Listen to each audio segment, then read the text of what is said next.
여러분 안녕하십니까? 포항 MBC 뉴스데스크입니다. 어제 포항 지진으로 인한 정신적 피해를 국가가 배상해야 한다는 첫 판결이 나오면서 시민들의 관심이 뜨겁습니다. 나도 소송을 낼 수 있는지, 어떻게 할 수 있는 건지 궁금한 부분 많으실 텐데요.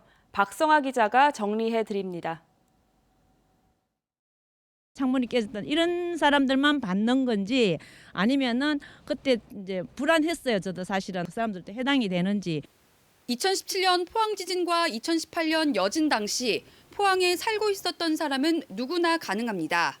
포항 거주 사실을 입증해야 하는데 주민등록 초본이 필요합니다. 주소지가 포항이었어도 당시 직장이나 군복무, 해외 체류 등으로 포항에 살지 않았을 경우엔 인정되지 않습니다. 이번 위자료는 정신적 피해에 대한 보상이기 때문에 건물 파손 같은 재산 피해 여부와 상관없이 소송을 낼 수 있습니다. 전번 소송 변호인 할 때 참석 안 했는 사람들은 어떤 방법으로 참여할 수 있는 건지 그걸 궁금하지. 변호사를 통해 소장을 접수하면 됩니다. 이 경우 변호사비와 성공보수까지 총 10에서 20만 원이 들 것으로 보입니다.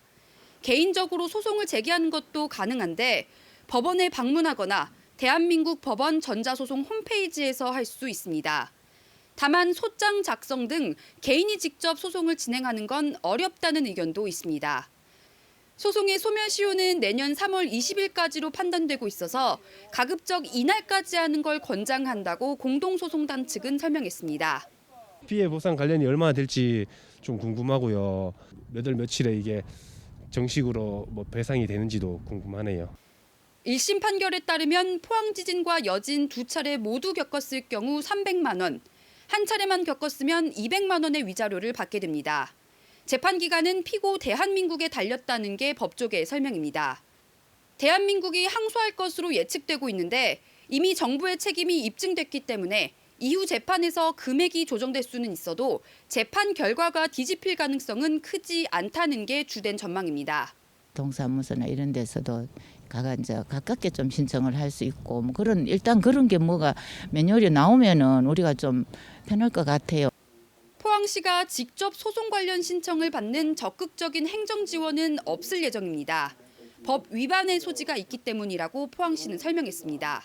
공직선거법 내지는 공직윤리법 위반의 소지가 있다. 이렇게 다수의 법조인들로부터 의견을 받았습니다. 다만 포항시는 법률 자문을 받아 조만간 가능한 범위 안에서 절차 안내와 법률 상담 등을 제공할 예정입니다. MBC 뉴스 박성아입니다.